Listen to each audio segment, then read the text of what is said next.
বিসমিল্লাহির রহমানির রহিম। আসসালামু আলাইকুম ওয়া রাহমাতুল্লাহ। প্রিয় শিক্ষার্থীরা, ওয়েলকাম টু মুমিনুলস টিচিং হোম। প্রিয় শিক্ষার্থীরা, এই ভিডিওটির মাধ্যমে তোমাদের নবম শ্রেণীর বিজ্ঞান বইয়ের প্রথম অধ্যায় বল, চাপ ও শক্তি এই অধ্যায়ের একটি গুরুত্বপূর্ণ অংশ শক্তি দুইটি বিভাগ, গতিশক্তি ও বিভব শক্তি সম্পর্কে আলোচনা করা হবে। তাই বাড়তি কথা না বাড়িয়ে চলে যাচ্ছি মূল ভিডিওর আলোচনা অংশে।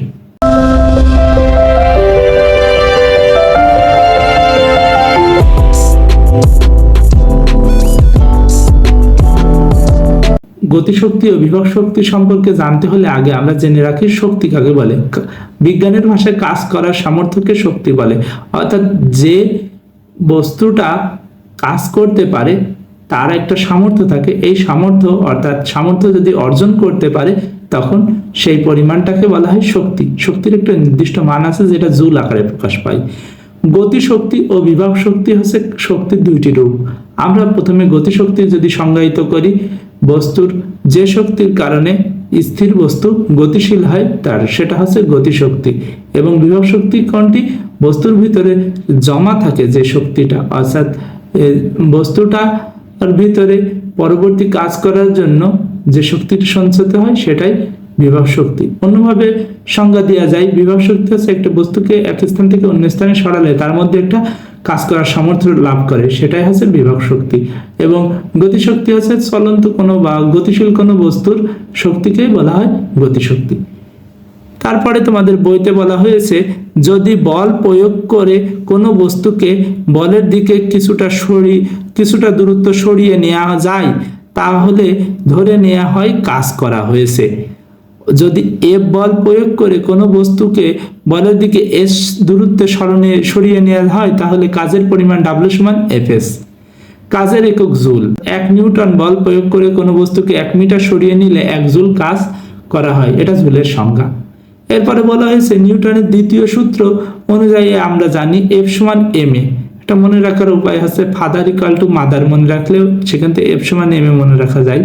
কাজে আমরা লিখতে পারি ডাব্লিউ সমান এম এস, অর্থাৎ আমরা ডাব্লিউ সমান এফ এস পাইলাম, সেখানে এফ এর মান বসালাম এম এস ম্যাস।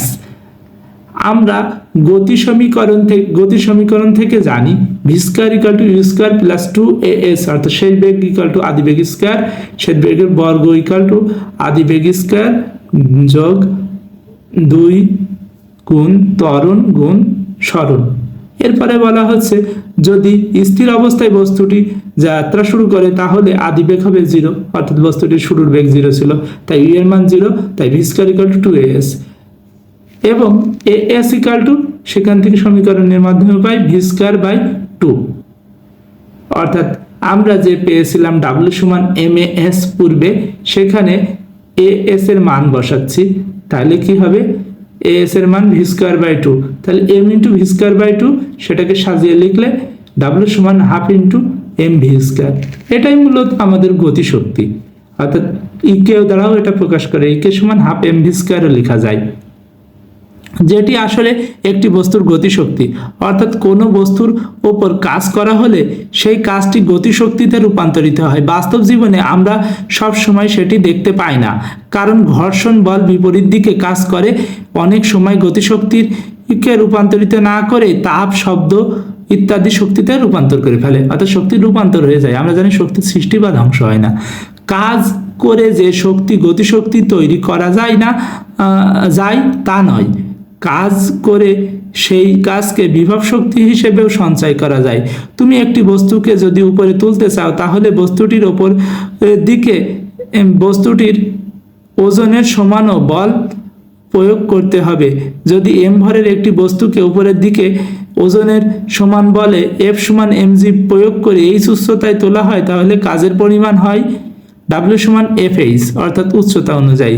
ডাব্লিউ সমান সেখান থেকে পাওয়া যায় এমজিএইচ।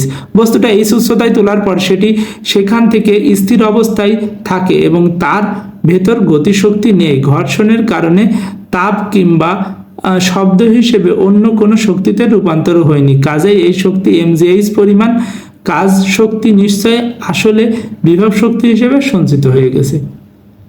আমরা সেটা বুঝতে পারি যখন বস্তুটাকে এইচ উচ্চতা থেকে ছেড়ে দিলে নিচের দিকে পড়ার সময় গতিপ্রাপ্ত হয়ে থাকে এবং সঞ্চিত শক্তিটা গতিশক্তিতে রূপান্তরিত হতে থাকে। প্রিয় শিক্ষার্থীরা, এই ভিডিওর আলোচনা এতটুকুই ছিল। তোমরা সবাই ভালো থাকো, সুস্থ থাকো, তোমাদের জন্য শুভকামনা রইল। আসসালামু আলাইকুম ওয়া রাহমাতুল্লাহি ওয়া বারাকাতুহু।